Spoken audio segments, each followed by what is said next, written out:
له فلا مضل له ومن يضلل فلا هادي له أشهد أن لا إله إلا الله وحده لا شريك له وأشهد أن محمدا عبده ورسوله لا نبي بعده يا أيها الذين آمنوا اتقوا الله حق تقاته ولا تموتن إلا وأنتم مسلمون فإن أصدق الحديث كتاب الله وخير الهدى هدى محمد صلى الله عليه وسلم وشر الأمور محدثاتها وكل محدثة بدعة وكل بدعة ضلالة وكل ضلالة في النار.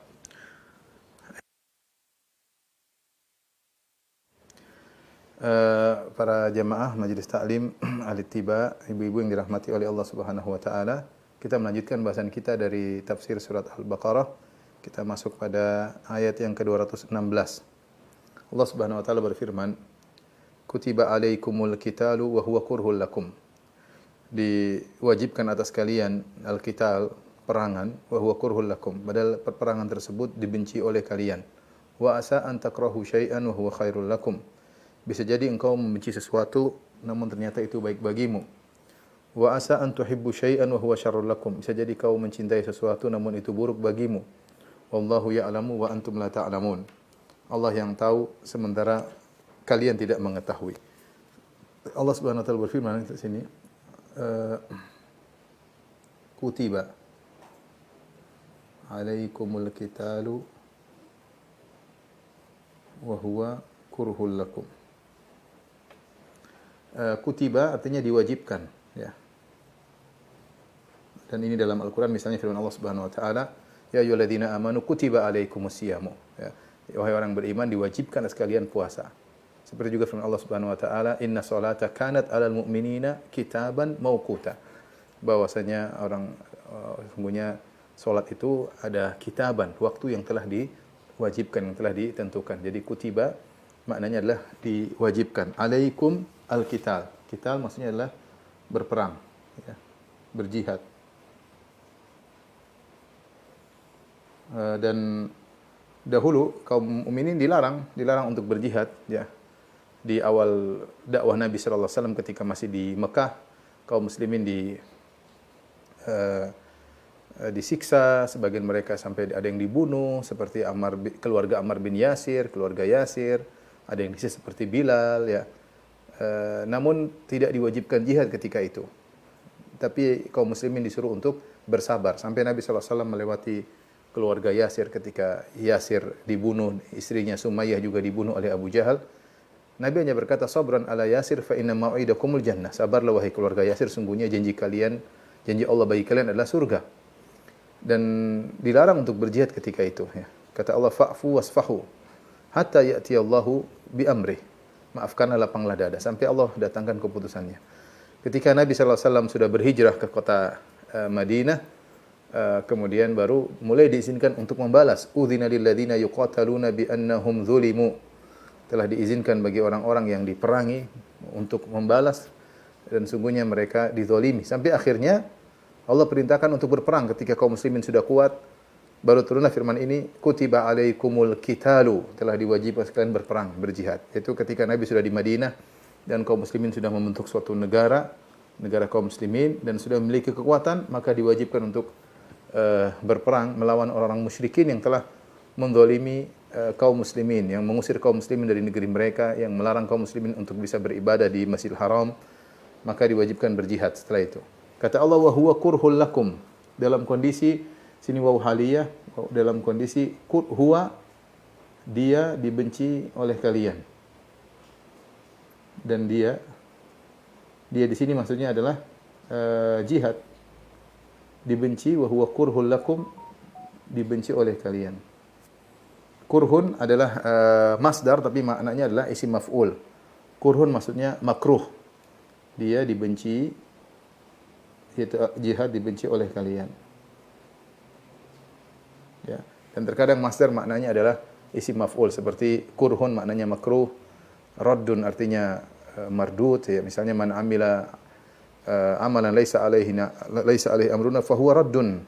Barang siapa melakukan suatu amalan tidak dicontoh dari kami, fa huwa raddun ay fa huwa mardud. Maknanya isim maf'ul, dia masdar tapi maknanya isim maf'ul. Jadi wa huwa kurhun lakum, kurhun maksudnya makruh. Maksudnya makruh. Dibenci oleh kalian. Apa yang dibenci adalah jihadnya, bukan syariatnya. Yang dibenci adalah yang dibenci oleh tabiat atau jiwa adalah perang, bukan syariat kewajiban perang.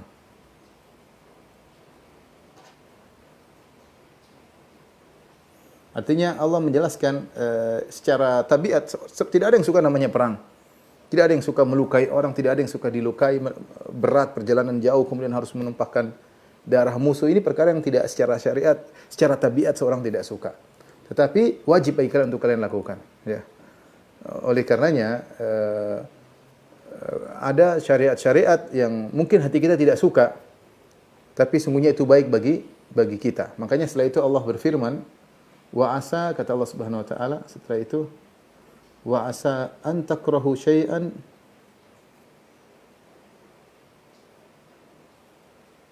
wa huwa khairul lakum. Bisa jadi yang kau benci sesuatu ternyata baik bagi kalian. Bisa jadi membenci sesuatu ternyata baik bagi kalian. Lebih baik bagi kalian. Dan sebaliknya, wa asa an tuhibbu syai'an wa huwa syarrul lakum. Bisa jadi kalian mencintai sesuatu ternyata buruk bagi kalian. Wallahu ya'lamu wa antum la ta'lamun. Di akhir ayat Allah mengatakan wallahu ya'lamu wa antum la ta'lamun. Allah yang tahu dan kalian tidak mengetahui. Allah yang tahu sementara kalian tidak mengetahui.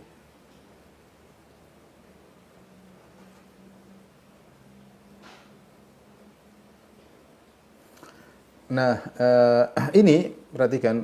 Jadi ada sebagian syariat yang mungkin secara jiwa kita nggak suka ya. Terkadang kita alami ya.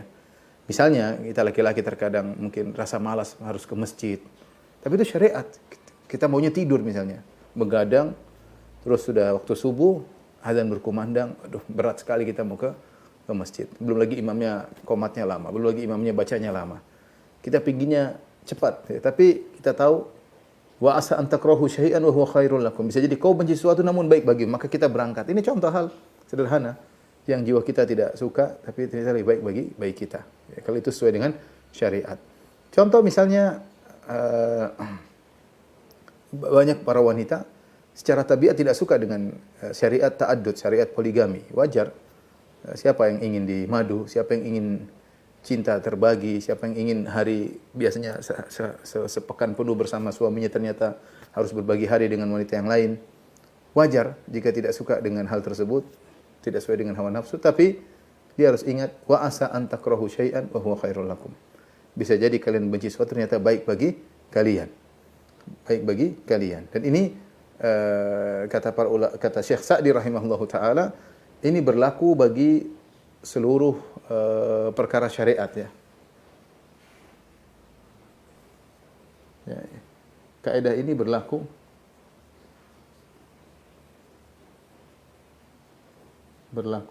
ya untuk perkara syariat adalah suatu kepastian. Pastian lebih baik. Jadi apa yang kita suka, padahal itu disyariatkan, itu pasti lebih baik, ya, pasti lebih baik bagi kita. Terkadang kita puasa kita nggak suka, terkadang kita berhaji capek harus melempar jamarot siang-siang, kita nggak suka. Pinginnya kalau bisa santai, pinginnya seperti, tapi yakin apa yang disyariat itu yang lebih baik bagi kita.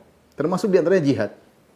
Jihad kalau sesuai dengan syariat, ya disyariatkan maka itu lebih baik bagi kita daripada dengan berjihad, maka sebagian dijelaskan oleh para ulama mendapatkan banyak manfaat, bisa menebarkan dakwah, bisa membuat orang semakin mengenal Islam, kemudian negeri Islam semakin meluas dan banyak hal ya, banyak kebaikan ya. Akhirnya bisa unggul, bisa menang ya. Lain halnya kalau tidak berjihad ya, maka terdominasi, terkalahkan, mundur dan yang lainnya. Jadi untuk masalah syariat, apa saja syariat yang hati kita kurang suka, pasti lebih baik kita. Kata Syekh Sa'di demikian. Ini muttarid dalam masalah syariat, maka itu berlaku. Tapi kalau untuk perkara dunia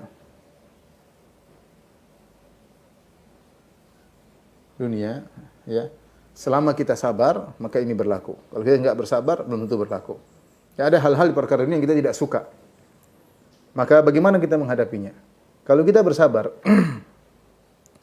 kita bersabar dengan perkara yang kita tidak sukai, maka itu pasti baik ujungnya. Wal aqibatu lil muttaqin. Ya, dan kesudahan yang baik bagi orang yang bertakwa. Tapi kalau kita tidak bersabar, belum tentu baik bagi kita. Ya. Maka untuk perkara dunia yang tidak kita sukai, jika kita bersabar, maka pasti baik-baik kita. Bersabar artinya kita menjalani sesuai dengan syariat Allah Subhanahu wa taala, pasti baik bagi kita. Bagi kita penghujungnya.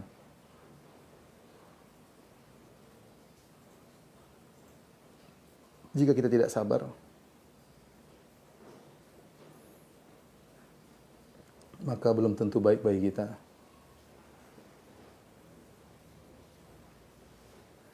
Makanya ada perkataan al-khair khiratullah, yang terbaik adalah pilihan Allah Subhanahu wa taala. Itu berlaku bagi orang yang menjalankan syariat ketika ditimpa dengan hal yang dia tidak sukai. Sebagaimana sabda Nabi sallallahu alaihi wasallam, ajaban li amril mu'min inna amrahu kullahu khair. Menakjubkan perkara seorang mukmin, seluruhnya baik baginya. In asabahu sarra syakara fa kana khairan lahu. Kalau dia mendapatkan kenikmatan, dia bersyukur, itu baik baginya.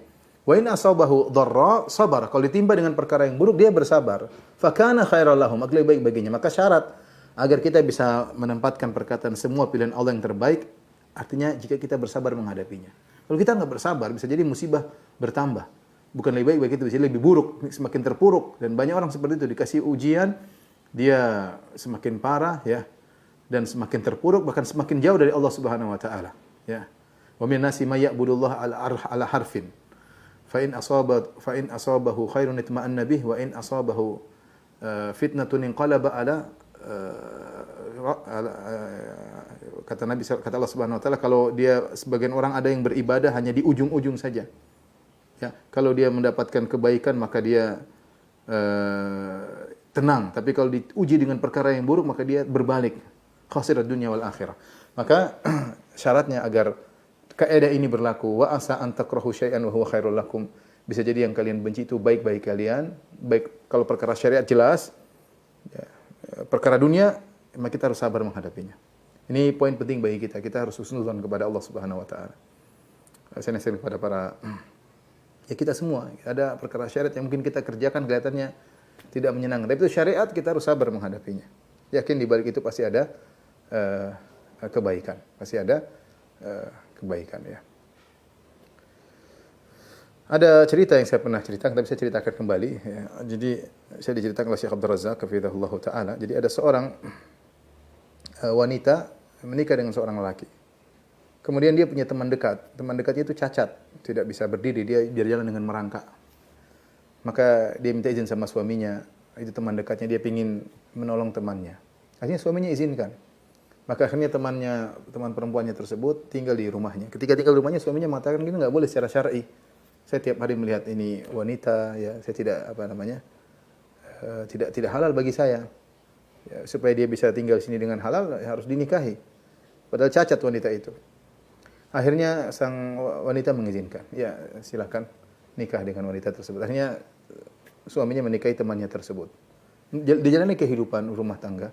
Akhirnya suaminya bilang lagi, saya sudah menikah dengan temanmu dan tidak adil bagi saya kalau saya tidak menggaulinya.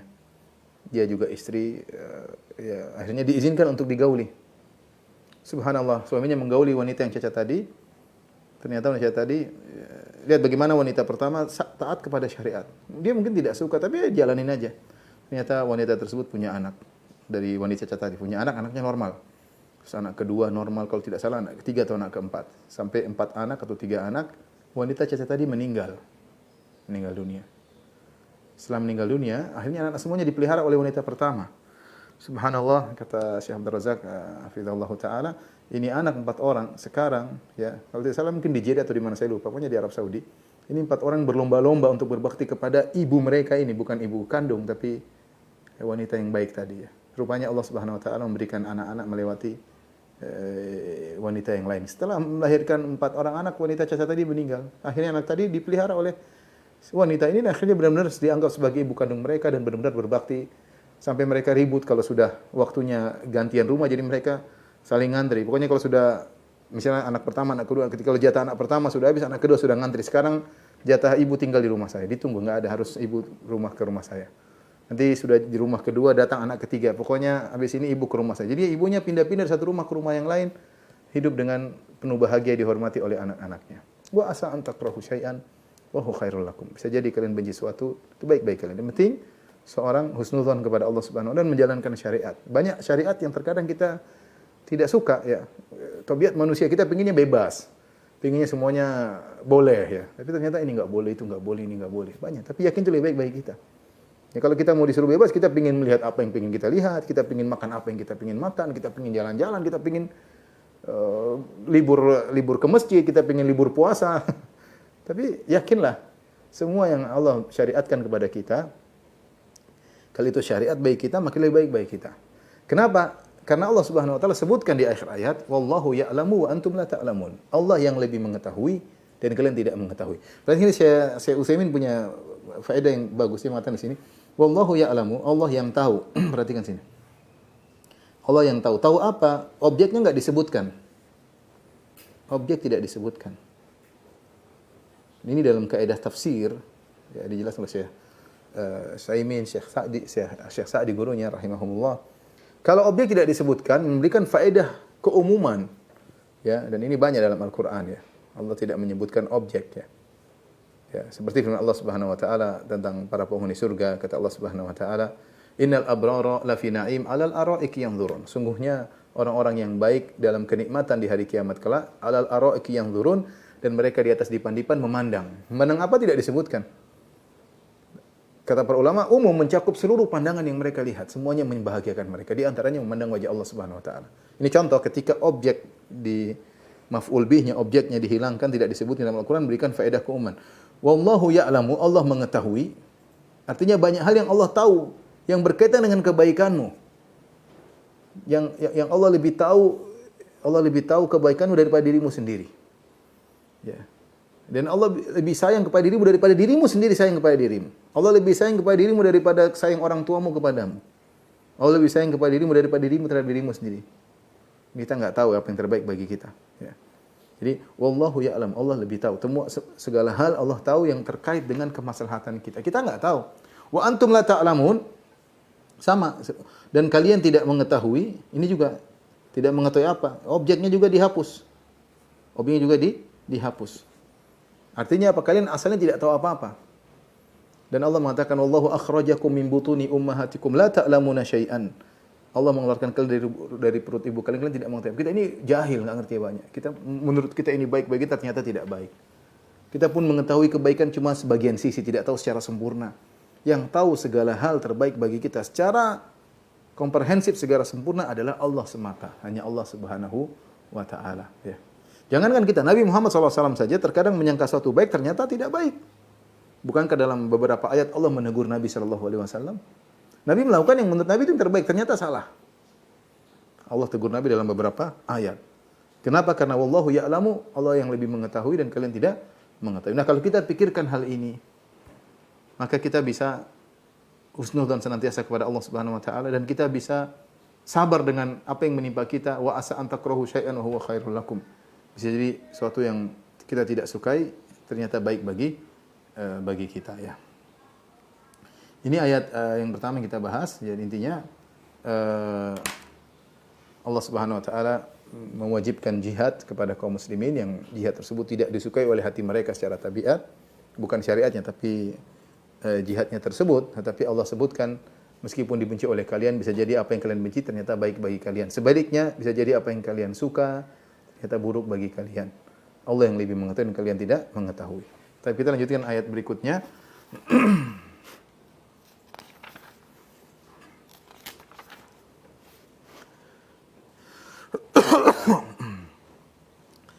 Allah Subhanahu wa taala berfirman, yas'alunaka 'anil syahril harami qitalin fi. Mereka bertanya kepada engkau, ayat 217. Mereka bertanya kepada engkau wahai Muhammad tentang berperang di bulan haram, ya. Apa hukum berperang di bulan haram? Qul qitalun fihi kabir. Katakanlah bahwasanya berperang di bulan haram itu hukumnya dosa besar, kabir, dosa besar. Ya. Wa saddun an sabilillahi wa kufrun bihi, namun menghalangi orang dari jalan Allah, kufur kepada Allah, wal masjidil harami wa ikhraju ahlihi minhu, dan menghalangi orang masuk ke Masjidil Haram dan mengeluarkan penghuni Masjidil Haram itu penghuni Mekah, mengusir penduduk penghuni Mekah dari kota Mekah. Minhu akbaru indallah, itu lebih besar lagi di sisi Allah Subhanahu wa taala, lebih besar daripada berperang di bulan haram. Ya, wal fitnatu akbaru minal qatl, dan fitnah itu lebih besar daripada membunuh di bulan haram. Wala yazaluna yuqatilunakum hatta yaruddukum an dinikum in istata'u. Dan senantiasa mereka tiada henti-hentinya memerangi kalian sampai mereka dapat mengembalikan kalian dari agama kalian menuju kekufuran jika mereka mampu. Wa may yartadid minkum an dinihi, barang siapa yang murtad di antara kalian dari agamanya, fayamut wa huwa kafir, kemudian dia meninggal dalam kondisi kafir, faulaika habitat a'maluhum, maka mereka itulah orang-orang yang gugur amal mereka fid dunya wal akhirah, di dunia dan akhirat. Wa ulaika ashabun nar, mereka itulah penghuni neraka jahanam, hum fiha khalidun, dan mereka kekal dalam neraka jahanam. Baik, ayat ini dibuka dengan yas'alunaka, ya.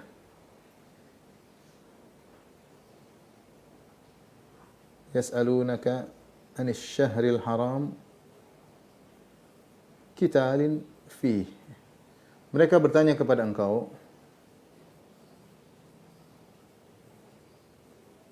kepadamu wahai Muhammad sallallahu alaihi wasallam, anis syahril harami qitalin fih, tentang hukum berperang di bulan haram.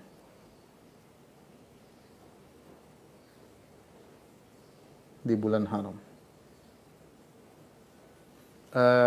Kita tahu bahwasanya para sahabat sebagaimana disebut dalam hadis, mereka jarang bertanya kepada Nabi sallallahu alaihi wasallam karena karismatik Nabi sallallahu alaihi wasallam. Mereka segan sama Nabi sallallahu alaihi wasallam. Jadi mereka tidak langsung nanya, kalau ada pertanyaan langsung nanya, enggak. Sampai dalam Al-Qur'an yas'alunaka 'anis syahril, yas'alunaka, tidak banyak, entah ada sekitar 10-an ya. Yas'alunaka 'anis syahril harami qitalin fih, yas'alunaka 'anil khamri wal maisir, ya, mereka bertanya kepada engkau tentang hukum judi dan khamar. Yas'alunaka 'anis syahril harami qitalin fih, mereka bertanya tentang bagaimana hukum berperang di bulan haram. Yas'alunaka 'anil mahid, mereka bertanya kepada engkau tentang hukum haid. Yas'alunaka madza yunfiqun, mereka bertanya kepada engkau apa yang hendaknya mereka infakkan. Kemudian misalnya yas'alunaka wa yas'alunaka 'anil yatama, mereka bertanya kepada engkau tentang anak yatim. Demikian juga yas'alunaka 'anil anfal, mereka bertanya kepada engkau tentang anfal, tentang harta dalam peperangan. Tidak banyak. Makanya para sahabat senang kalau ada orang Arab Badui yang datang kemudian bertanya. Karena orang Badui mungkin dia cuek aja dengan Nabi sallallahu alaihi wasallam, ya, yang namanya orang Badui, ya. Seperti dalam hadis bagaimana dia datang, Nabi sedang ceramah di Masjid Nabawi atau sedang di Masjid Nabawi, atau dia kencing di pojok masjid, cuek aja, cuek bebek, ya. Yang namanya orang Arab Badui. Makanya terkadang mereka langsung datang, orang Arab Badui tanya kepada Nabi sallallahu alaihi wasallam, dan para sahabat senang. Karena kalau ada pertanyaan pasti ada jawaban, dan jawaban tersebut pasti ada ilmunya. Sampai sebagian orang Arab Badui dikasih hadiah untuk bertanya, sahabat kasih hadiah untuk tanya kepada Nabi sallallahu alaihi wasallam. Sahabat sendiri begitu mengagungkan Nabi sallallahu alaihi wasallam. Para sahabat segan untuk bertanya kepada Nabi sallallahu alaihi wasallam, sehingga pertanyaan mereka tidak banyak, ya. Yas'alunaka 'anis syahril harami qitalin fi, mereka bertanya kepada engkau tentang hukum berperang di bulan haram. Bulan haram, kita tahu bulan ada dua. Ada Ashhurul Hurum,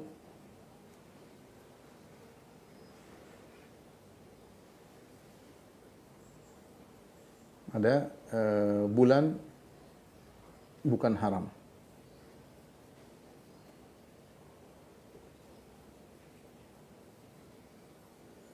Ya, Ashhurul Hurum, bulan haram ini ada 4, ya. Itu Dzulqa'dah,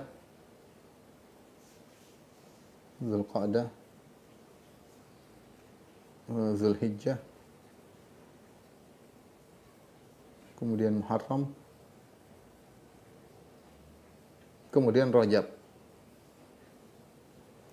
salah satu mutataliyat ini berturut-turut ya. 3 ini berturut-turut. Rajab terpisah sendiri. Karena kita bulannya Muharram, Safar, pertama Muharram, Safar, Rabiul Awal, Rabiul Tsani, Jumadil Ukhra, Rajab, Sya'ban. Jadi Rajab bulan ke-6 ya, bulan ke-7. Sya'ban bulan ke-8, Ramadan bulan ke-9 ya. Jadi adapun Dzulqa'dah, Dzulhijjah, Muharram ini berurutan. Dzulqa'dah bulan ke-11, Dzulhijjah bulan ke-12, Muharram bulan pertama. Kemudian bulan haram berikutnya adalah bulan Rajab, bulan ke-7 sehingga jauh ya. Terpisah sendiri. Ini bulan-bulan haram. Sisanya bukan bulan haram ya.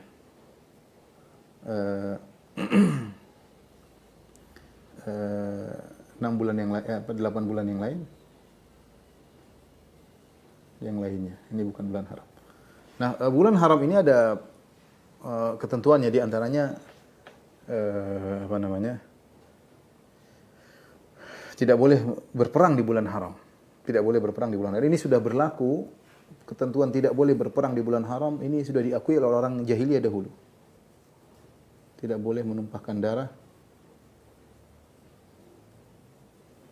di bulan haram. Dan ini diakui oleh orang jahiliyah. Diakui sejak zaman jahiliyah. Jadi kalau mereka berperang di luar bulan ini, nanti Rajab nggak perang lagi, nanti Sya'ban boleh perang lagi, seperti itu. Jadi mereka ada aturannya ya. Tersebutlah pada suatu kejadian, sebagaimana disebut dalam hadis-hadis Nabi SAW. Nabi SAW mengirim sariyah. Sariyah itu pasukan kecil yang dipimpin oleh Abdullah bin Jahshin radhiyallahu taala anhu. Kemudian Nabi SAW suruh bawa 8 orang, 9 orang. Rasulullah SAW suruh berjalan Rasulullah kasih surat. Kemudian Rasulullah SAW suruh jalan selama 2 hari. Setelah itu baru kemudian dibuka suratnya. Maka berjalan Abdullah bin Jahshin dengan 8 pasukannya, dia 9 atau sama dia 10. Kemudian setelah 2 hari berjalan dia buka surat. Maka Rasulullah SAW suruh lanjut perjalanan. Dan akan ada Quraisy, akan ada kafilah dagang Quraisy yang lewat, maka tu'limuna an akhbarihim, maka kabarkanlah kepadaku tentang kabar mereka. Rasulullah tidak suruh menyerang mereka, tapi Rasulullah SAW suruh awasi dan beri kabar tentang kafilah dagang tersebut ya. Dan Rasulullah sebutkan, kalau kamu sudah buka surat oleh Abdullah bin Jahshin, tanyakan kepada yang lainnya. Yang mau pulang silahkan, tidak dipaksa. Kalau kalian pulang, kau jalan sendiri. Kau jalan sendiri. Maka setelah dibuka surat, kemudian dibacakan kepada 8 anak buah, Abdullah bin Jahshin mengatakan, Rasulullah mengatakan, kalian boleh pulang. Mau pulang silahkan. Kalau kalian pulang, saya akan jalan sendiri. Kalau mau ikut silahkan. Akhirnya mereka mengatakan, kami yang ingin mati syahid, jalan. Ya.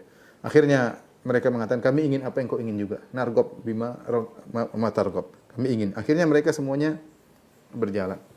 Sampailah di suatu tempat mereka bertemu dengan rombongan kafilah dagang yang dipimpin oleh Amr bin Hadrami. Abdullah bin Hadrami salah seorang dari orang-orang musyrikin. Maka ketika itu di bulan Rajab, ada yang mengatakan di akhir bulan Rajab, hari terakhir.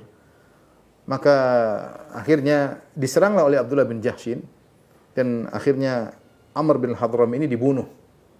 Kemudian Rasulullah diambillah hartanya, dibawa ke Nabi sallallahu alaihi wasallam. Nah, kejadian ini tentu melanggar kode etik yang diakui oleh orang-orang jahiliyah tatkala itu. Orang Arab mengetahui bahwasanya bulan-bulan haram tidak boleh berperang. Sementara Abdullah bin Jahshin membunuh kejadian pada bulan Rajab ya.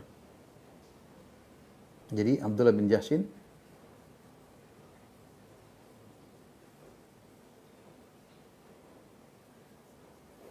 membunuh Amr bin Hadrami, Amr ibnul Hadrami, musyrik ya, dibunuh di bulan Rajab. Nah ini jadi masalah. Akhirnya orang-orang musyrikin pun mencela kaum muslimin. Kaum muslimin apa itu? Mereka melakukan pelanggaran. Mereka membunuh di bulan Rajab, padahal bulan haram. Ini jadi bahan cercaan ya. para sahabat sedih karena mereka berijtihad dan mereka salah karena mereka bilang, oh, ini gimana dibiarkan. Ya, karena ini kan sudah masa perang ketika itu. Karena mereka baru berhijrah, diusir, harta mereka diambil dan Nabi suruh cek kafilah dagang tersebut. Namun Abdullah bin Jahsy berijtihad, akhirnya dia salah dan dia membunuh Amr bin Hadrami. Intinya akhirnya kaum muslimin dicela tatkala itu, ya. Maka Allah jelaskan kepada kaum muslimin, kata Allah Subhanahu wa taala, yas'alunaka 'anil syahril harami qitalin fihi. Mereka bertanya kepada engkau tentang berperang pada bulan-bulan haram. Apa jawaban Allah Subhanahu wa taala? Qul qitalun fihi kabir. Qul qitalun fihi kabir. Kata Allah Subhanahu wa taala, katakanlah itu adalah dosa besar. Dosa besar. Jadi Allah tidak mengingkari bahwasanya berperang, membunuh orang pada bulan haram adalah dosa besar. Ya. Ini dosa besar. Tetapi setelah itu Allah jelaskan, ada yang lebih besar daripada itu. Kata Allah, wasaddun an sabilillah. Perhatikan. Ya. Perhatikan. Membunuh. Sini ada namanya, kalau kita adakan perbandingan, ya, kesalahan kaum muslimin.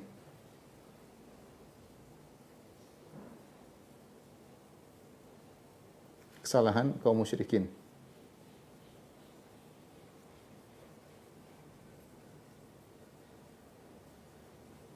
Jadi kesalahan kaum muslimin apa? Membunuh di bulan Rajab. Membunuh di bulan Rajab. Padahal bulan haram. Bulan Rajab. Bulan haram. Ini dosa besar.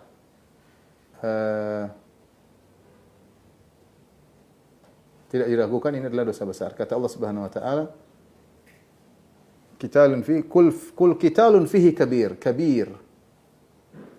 Itu dosa besar. Tapi satu kesalahan. Tapi kita bandingkan apa yang dilakukan oleh kaum musyrikin Arab. Allah bandingkan wasaddun an sabilillah. Pertama, menghalangi orang dari jalan Allah. Dari jalan Allah. Ini kesalahan pertama. Ya. Baik, menghalangi orang di sini dari jalan Allah apa maksudnya?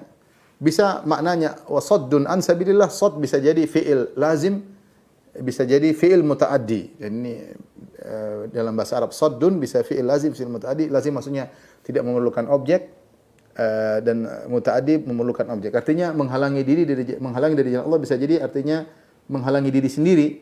Dia menghalangi diri sendiri. Orang-orang musyrikin menghalangi diri sendiri dari jalan Allah atau menghalangi orang lain atau menghalangi orang lain. Orang lain dari jalan Allah. Dua-duanya mereka lakukan. Mereka sendiri tidak mau menempuh jalan Allah dan mereka menghalangi orang lain untuk tidak menempuh jalan Allah. Wasaddun an sabilillah wa kufrun bihi. Yang kedua, kafir kepada Allah.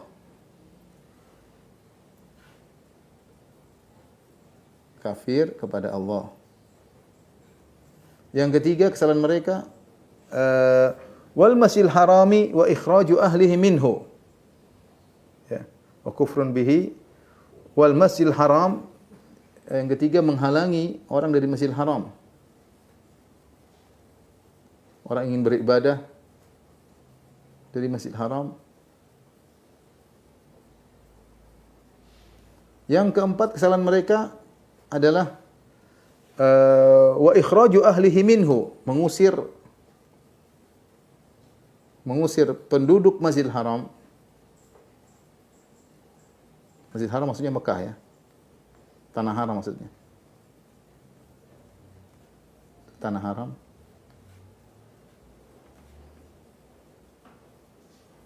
Mengusir penduduk Masjidil Haram dari tanah haram. Kata Allah, akbaru indallah. Ini lebih besar dosanya. Akbar, ya. Akbar. Itu lebih besar dosanya.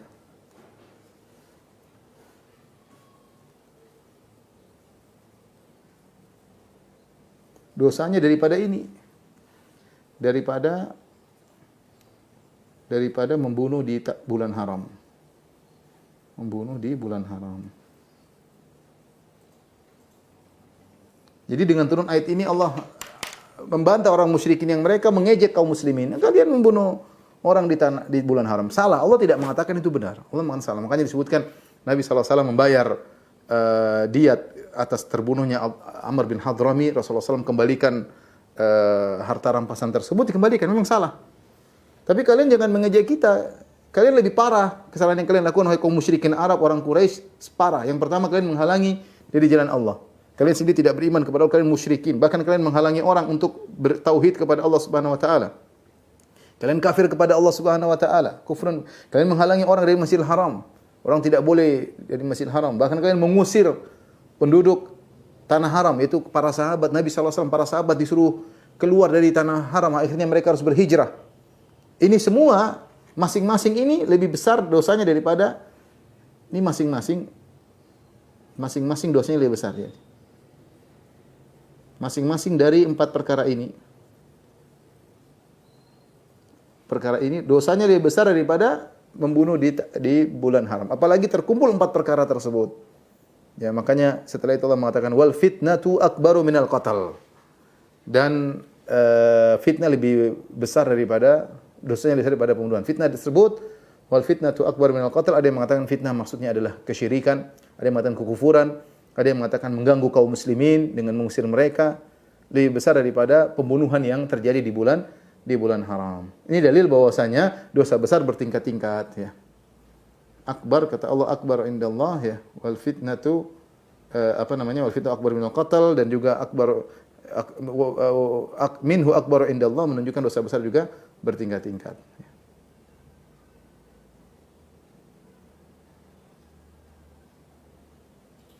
Baik. Dengan demikian bahwasanya kaum musyrikin tidak pantas untuk mencela kaum muslimin sementara perbuatan yang mereka lakukan lebih parah. Tapi setelah itu Allah berfirman, "Wala yazaluna yuqatilunakum hatta yaruddukum an dinikum in istata'u." Perhatikan, dan mereka senantiasa tidak henti-hentinya kaum musyrikin Arab. Yuqatilunakum, menyerang kalian. Buat apa mereka memerangi kaum muslimin? Bukan cari dunia. Mereka jengkel sama kaum muslimin, mereka usir. Kalau mereka kaum muslimin sudah pergi, kan harusnya mereka senang sudah pergi meninggalkan Mekah. Enggak, mereka tidak puas, mereka serang. Dalam perang Badar mereka serang, dalam perang Uhud mereka serang, dalam perang Khandaq mereka serang. Ya, dan mereka benci dengan kaum muslimin. Tujuannya bukan karena duniawi, bukan. Apa tujuannya? Hatta yaruddukum an dinikum in istata'u. Tujuan mereka adalah agar mengembalikan kalian kepada kesyirikan, agar kalian murtad. Jika mereka mampu memurtadkan kalian, mereka lakukan. Subhanallah, Syekh Sa'di rahimahullah ta'ala ketika menyampaikan tafsir daripada ayat ini ya, beliau menyebutkan bagaimana ya, ini berlaku bagi seluruh kaum kafir ya. Mereka banyak mengganggu kaum muslimin. Bukan karena duniawi, bukan. Terkadang kaum muslimin yang diganggu, orang miskin, bukan orang kaya, orang miskin. Tapi mereka hasad. Mereka tidak suka melihat kaum muslimin yang bertauhid.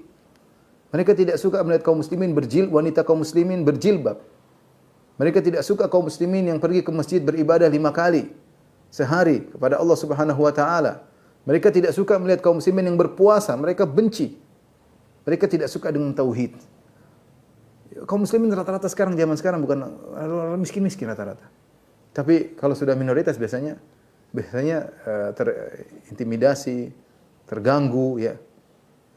Bukan karena ingin duniawi, tidak, tapi mereka jengkel, mereka ingin kaum muslimin murtad, mereka ingin. Bahkan orang-orang kafir tersebut mengeluarkan biaya yang banyak. Lihat bagaimana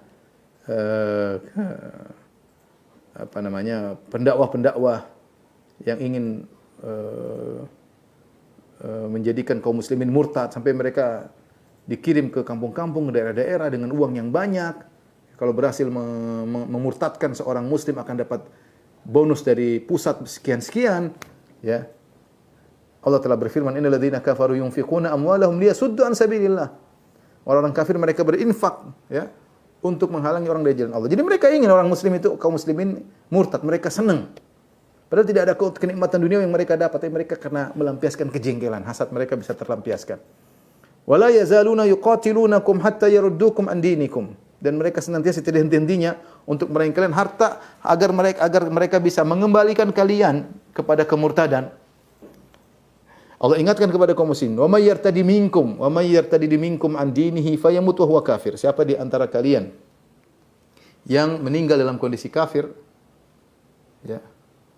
Perhatikan kata Allah Subhanahu wa taala, "Wa man yartadi minkum an dinihi fayamut wa huwa kafir fa ulaika habitat a'maluhum."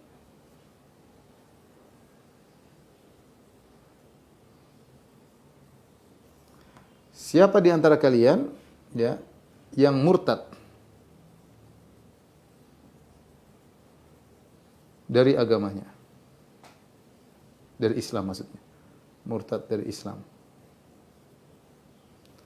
fayamut wa huwa kafir, lantas dia mati dalam kondisi kafir, fa ulaika habitat a'maluhum, mereka itulah yang gugur amalan mereka.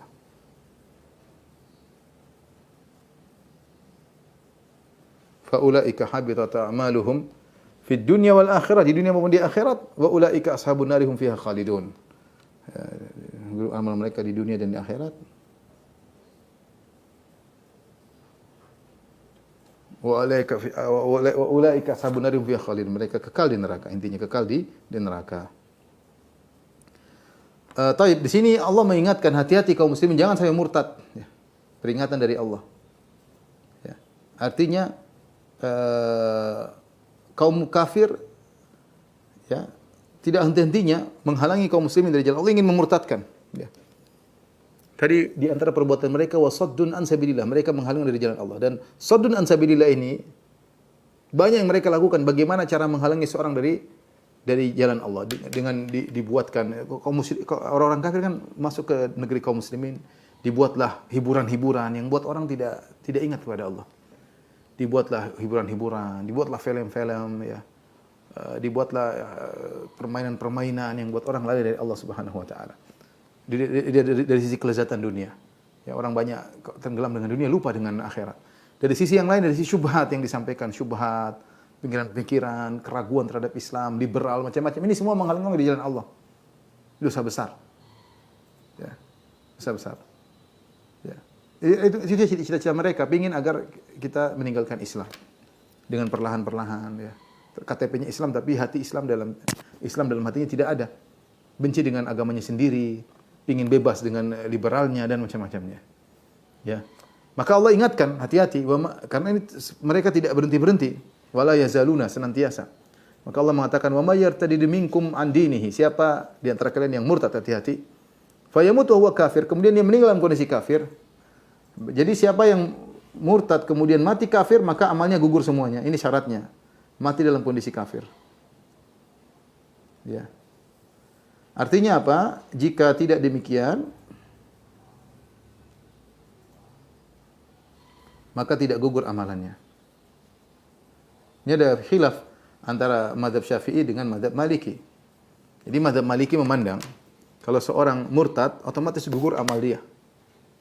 Kapan dia melakukan kesyirikan akbar, kapan dia murtad percaya sama dukun, gugur amal seluruhnya. Meskipun dia bertobat, ulangi dari nol lagi. Ulangi dari nol. Meskipun dia bertobat setelah itu. Tapi kalau mazhab Syafi'i mengatakan tidak. Imam Syafi'i berpendapat kalau seorang murtad di tengah jalan, dia Islam, dia sudah haji, sudah umrah, kemudian dia murtad. Dia murtad, tapi kemudian dia taubat kembali. Kalau dia murtad, kemudian dia taubat kembali, maka tidak gugur amalnya. Kapan amalnya gugur? Kalau dikatakan fayamut wa huwa kafir, meninggal dalam kondisi kafir, itu baru gugur. Tapi kalau dia bertobat, amalnya tadi kembali lagi, tidak jadi gugur. Ya. Ini ada khilaf dan pendapat Syafi'i cukup kuat. Jadi orang yang murtad kemudian dia taubat kembali, maka amalnya yang pernah dia lakukan sebelum dia murtad tetap diterima oleh Allah. Dia misalnya sebelum murtad dia berhaji, umrah, kemudian dia murtad. Gugur ya, tapi dia begitu masuk Islam lagi, kembali lagi amal tersebut, tidak jadi gugur. Dia hanya gugur total seluruhnya kalau dia meninggal dalam kondisi kafir ya. Fa ulaika habitat a'maluhum, mereka itulah, mereka di sini ya, ini secara ilmu nahwu aja, kembali kepada man, karena umum ya. Umum, maka mereka di sini jamak ya, karena barang siapa yang murtad maka mereka ya, tidak jadi masalah. Faulaika, mereka, kembali kepada man. Mereka itulah orang-orang yang gugur amalan mereka di dunia dan akhirat ya. Dan wa ulaika ashabun nar, dan mereka di neraka jahanam, hum fiha khalidun, kekal di dalamnya. Waliyadzubillah, ini bahayanya kalau orang murtad pada dalam kehidupannya, meninggal dalam kondisi murtad. Taib. Satu ayat lagi, masih ada waktu.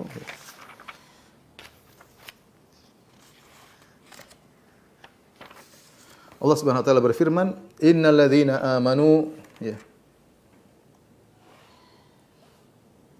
Innal ladzina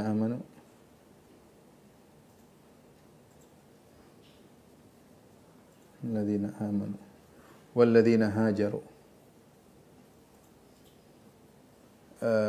wajahadu fi sabilillah.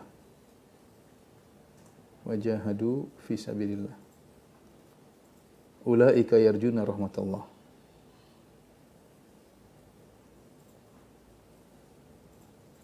Wallahu ghafurur rahim. Baik, sungguhnya kata Allah, sungguhnya orang yang beriman. Sesungguhnya orang-orang yang beriman.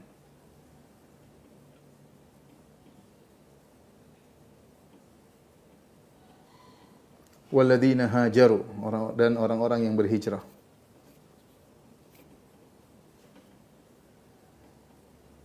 Wajahadu fisabilillah, dan berjuang di jalan Allah.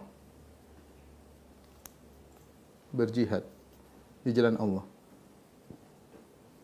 Ulaika yarjuna rahmatullah, mereka adalah orang yang berharap rahmat Allah. Mereka lah yang mengharapkan, yang berharap rahmat Allah. Wallahu ghafurur rahim, Allah Maha Pengampun, Maha Pengampun dan Penyayang.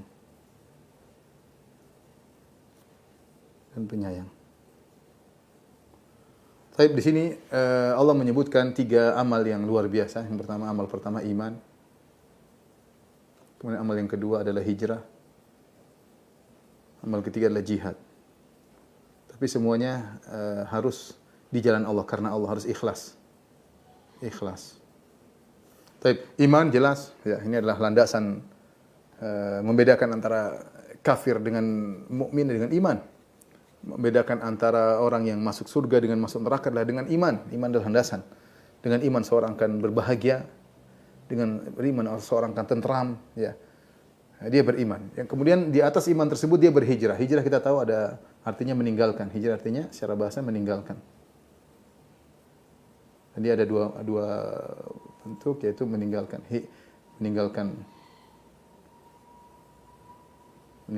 maksiat ya. Ini hijrah umum, hijrah maknawi, orang bilang hijrah maknawi itu hijrah umum. Kemudian yang kedua meninggalkan tempat tinggal. Ya, seperti dilakukan oleh para sahabat, meninggalkan kota Mekah. Padahal di situlah tempat tinggal mereka, tanah kelahiran mereka, di situ harta mereka, di situ perdagangan mereka tinggalkan. Ini orang, namun ingat, berhijrah harus karena Allah. Berhijrah harus ikhlas karena Allah. Karena hijrah ada yang karena duniawi, ada yang karena Allah. Sebagaimana dalam hadis yang masyhur, ya, faman kanat hijratuhu lidunya yusibu imra'atan yatazawwajuha fa inna hijratu ila ma hajara ilaih. Ya. Fa hijratu ila ma hajara ilaih. Barang siapa yang berhijrah karena untuk mendapatkan dunia atau untuk menikahi seorang wanita, maka itu yang dia dapatkan. Wa man kanat hijratuhu lillahi wa rasuli. Barang siapa hijrahnya karena Allah Rasulnya. Maka ketika seorang berhijrah meninggalkan maksiat bukan karena enggak enak diomongin orang, karena teman-temannya semua sudah hijrah, enggak. Dia meninggalkan maksiat karena Allah Subhanahu wa taala. Dia berhijrah karena Allah, bukan karena cari perhatian, bukan karena ingin dipuji-puji, dia ingin posting agar dipuji-puji, enggak, itu tidak ikhlas. Hijrah harus karena Allah Subhanahu wa taala. Meninggalkan riba harus karena Allah, meninggalkan rokok harus karena Allah. Meninggalkan musik harus karena Allah Subhanahu wa taala, ya, bukan karena yang lain, karena Allah. Yang kedua, hijrah meninggalkan tempat tinggal. Ini meninggalkan tempat tinggal, dia harus pindah ke tempat tinggal yang lain karena situ tempat maksiat, dia tidak bisa leluasa menjalankan ibadah kepada Allah. Dia khawatir dengan anak-anaknya yang tinggal di daerah situ, bisa terpengaruh dengan orang sekitar, maka dia meninggalkan semuanya karena Allah. Jadi hijrahnya meninggalkan. Adapun jihad adalah berkorban ya. berkorban harta, berkorban nyawa untuk meninggikan kalimat Allah Subhanahu wa taala. Man qatala litakuna kalimatullahi al-ulya, barang siapa yang berjuang agar kalimat Allah yang tertinggi. Jihad bisa dengan pedang, bisa dengan lisan, ya. Jihad dengan pedang tidak selalu bisa dikerjakan karena ada syarat-syaratnya, di antaranya harus ada pemimpin yang memimpin perjuangan tersebut agar bisa membuahkan hasil, harus ada pemimpinnya, bukan jihad sendiri-sendiri, tidak boleh. Adapun jihad dengan lisan sampai sekarang tetap dilakukan dengan berdakwah, menjelaskan indahnya Islam, membantah kesyirikan, membantah kebatilan agar orang mengenal Islam, orang masuk Islam. Alhamdulillah banyak dilakukan oleh saudara-saudara kita di negara-negara non-muslim, negara-negara kafir. Betapa banyak orang-orang kafir masuk Islam, mengetahui dengan perjuangan saudara-saudara kita di sana, ya, bagaimana mereka bisa berdakwah dan akhirnya banyak mengenal Islam. Perhatikan di sini di akhir ayat kata Allah, ulaika yarjuna rahmatullah. Mereka lah yang berharap rahmat Allah. Jadi mereka tidak pede, tetap tidak pede.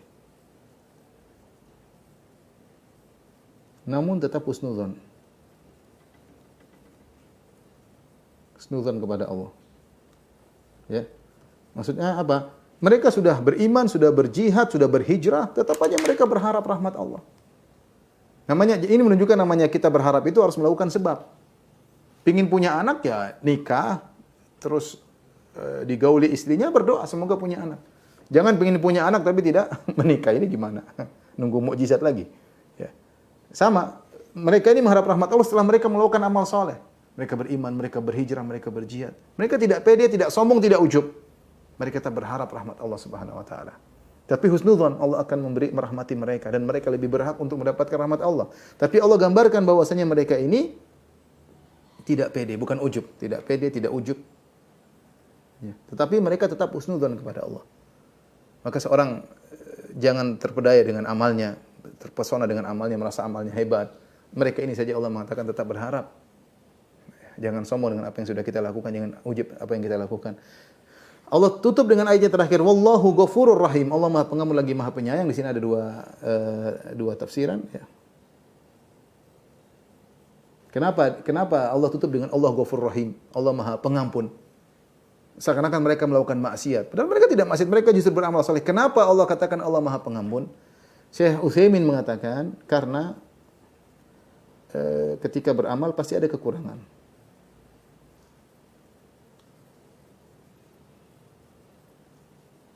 Pasti ada kekurangan. Seperti kita sholat, kita suruh istighfar. Kita haji, kita habis dari Arafah, kita beristighfar. Habis sholat malam, wal mustaghfirina bil ashar, dan orang-orang beristighfar di malam, di waktu sahur itu setelah sholat malam. Artinya orang tidak ujub. Dan Allah Maha Pengampun. Artinya kalau Allah tahu kita sudah berusaha, kita tidak ada yang sempurna dalam menjalankan ibadah. Puasa kita nggak beres, sholat kita nggak beres, sholat malam kita nggak beres, sedekah kita masih tidak beres. Tapi kalau Allah tahu kesungguhan hati kita, kekurangan-kekurangan tadi akan diampuni oleh Allah Subhanahu wa taala. Ya, mereka beriman, mereka berhijrah, mereka berjihad, mungkin ada kekurangan, Allah Ghafurur Rahim. Ini pendapat Syekh Utsaimin. Tapi pendapat Syekh Sa'di mengatakan Allah Ghafurur Rahim maksudnya amal-amal ini, amal-amal hebat ini akan menggugurkan dosa-dosa. Karena Allah berfirman, innal hasanati yudhibna sayyi'at. Sungguhnya kebaikan-kebaikan akan menggugurkan dosa-dosa, ya. Dan kita tahu bahwasanya orang kalau banyak melakukan kebajikan-kebajikan, berarti dia punya kebaikan yang sangat banyak, sehingga kebaikannya bisa jadi seperti lautan kebaikan. Kalau ada dosa-dosa akan lebur semuanya dalam lautan kebaikan tersebut. Sebagaimana sabda Nabi sallallahu alaihi wasallam, "Idza balagal ma'u qullatain lam yahmil khabath." Kalau air sudah mencapai 2 kullah, maka najis akan lebur. Ya, maka seorang berusaha melakukan kebajikan sebanyak-banyaknya. Agar apa? Agar dosa-dosanya diampuni. Karena dosa-dosa bisa diampuni dengan cara bertobat, bisa juga dengan banyak beramal soleh, ya. Wallahu a'lam bishawab. Ini saja yang bisa saya sampaikan kepada ibu-ibu sekalian. Kita buka tanya jawab, ya. Pertanyaan pertama, Assalamualaikum warahmatullahi wabarakatuh. Ustaz, waalaikumsalam warahmatullahi wabarakatuh. Izin bertanya, bagaimana kita mengetahui bahwa Allah ridha dengan apa yang kita jalani atau putuskan di hidup kita? Jazakumullah khairan. Kita tinggal husnudzon, yang penting kita prosedural. Itu maksudnya kita prosedural. Kapan kita bisa husnudzon sama Allah? Tidak semua orang bisa husnudzon sama Allah. Husnudzon itu adalah anugerah yang paling besar. Kata Ibnu Mas'ud, husnuzon itu anugerah. Kalau kita bisa husnuzon sama Allah itu anugerah. Namun bagaimana kita bisa husnuzon? Caranya kita prosedural. Prosedural maksudnya apa? Ikut syariat. Kalau ada yang perlu dimusyawarahkan, kita musyawarahkan. Kalau ada yang perlu diistikharahkan, kita istikharahkan. Kita ambil jalan, tanya sama ustaz, tanya. Kita bismillah, berdoa kepada Allah, kita jalankan, insya Allah ini diridhoi. Apa yang terjadi kita terima. Yang jadi masalah ketika kita tidak prosedural. Kita asal jalan, kita tidak ikut syariat, kita labrak-labrak sini, itu jadi masalah. Ya. Apapun yang terjadi kalau kita sudah prosedural, itulah yang terbaik. Tinggal kita berdoa kepada Allah, as'aluka ridha ba'dal qadha. Ya Allah, aku mohon kepada Engkau bisa meridhai keputusan. Minta kepada Allah.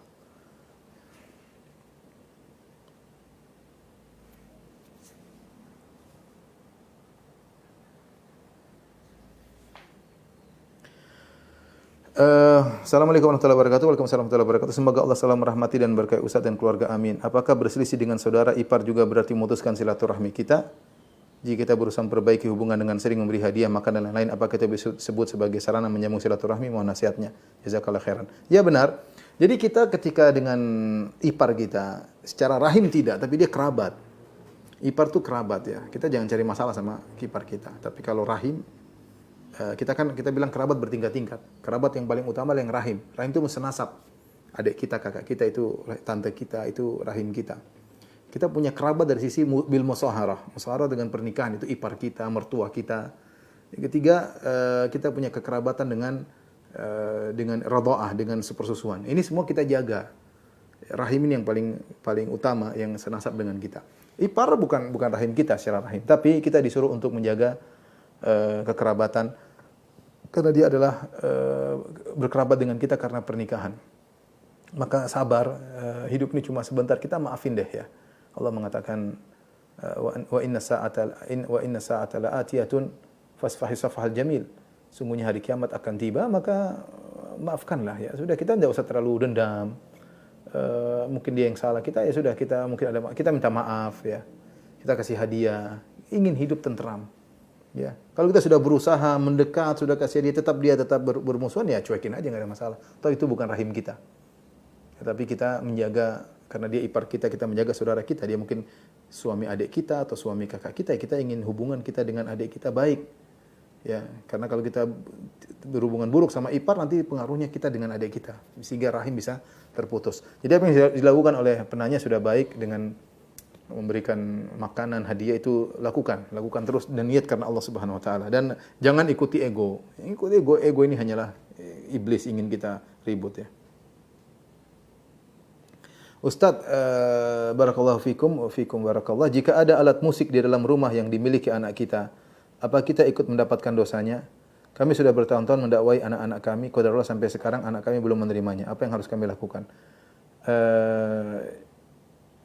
Sabar ya, memang kita melihat masalah dan mudarat ya. Lihat masalah dan mudarat. Seharusnya kalau di rumah kita di atas kekuasaan kita harusnya. Kita bilang, enggak, ini di rumah Abi, di rumah Umi kamu enggak boleh main musik. Ini dalilnya enggak boleh ya. Harusnya beda-beda kalau di rumah dia, di rumah anak kita sendiri lain cerita. Tapi kalau di rumah kita harusnya di bawah kekuasaan kita. Kita berhak untuk mengeluarkan alat musik tersebut. Ini hukumnya seperti itu. Jadi kita yang bertanggung jawab karena itu di rumah kita. Tetapi bagaimanapun harus melihat masalah dan mudarat. Ya. Bagaimana kalau kita agak tegas bagaimana pengaruh terhadap anak, ini kita harus pikirkan. Tapi keberadaan alat musik di rumah kita itu punya pengaruh kepada kita. Kita ikut berdosa karena itu di rumah kita. Ya, tapi tadi tetap cara yang bijak harus dipikirkan. Karena tentunya ada aturan dalam bernahi mungkar yang sampai menimbulkan kemungkaran yang lebih parah.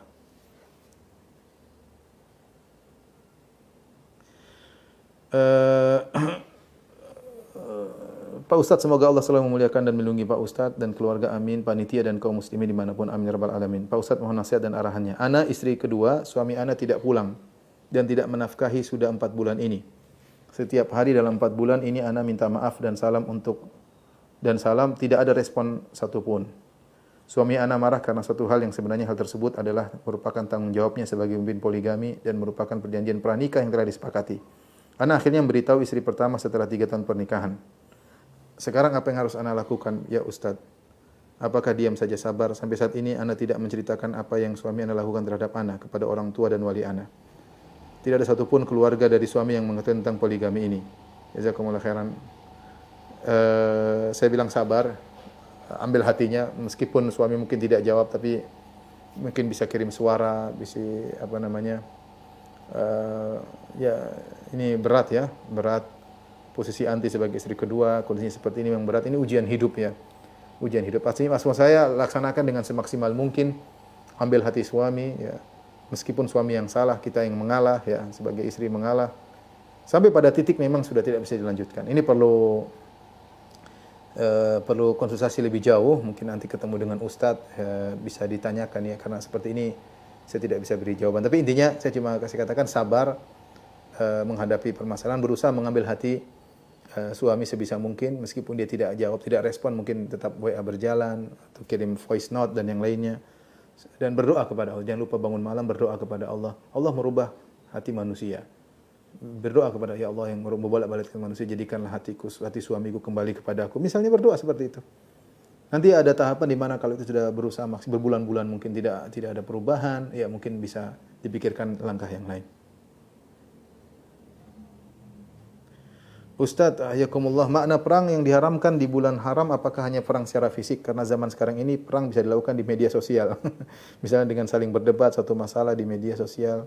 Zahirnya terkait dengan perang fisik ya. Tapi namanya bulan haram, minha arba'atun hurum, apa namanya? Fala tadhlimu fihinna anfusakum. Kata Allah, inna iddatas syuhuri indallahi 12 syahran fi kitabillah yauma khalaqas samawati wal ard minha arba'atun hurum. Kata Allah, sungguhnya di sisi Allah ada 12 bulan, di antaranya 4 bulan haram.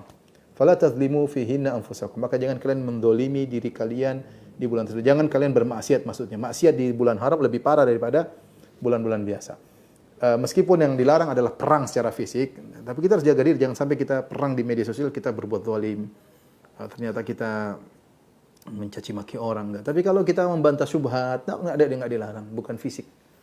Kemudian para ulama juga khilaf, apakah perang ini dilarang di bulan haram secara fisik masih berlanjut sampai sekarang? Ada khilaf di kalangan. Ada yang mengatakan sudah mansukh, ada yang mengatakan tidak mansukh ya. Ada khilaf di kalangan para ulama. Tapi intinya jangan sampai di bulan haram kita bermaksiat.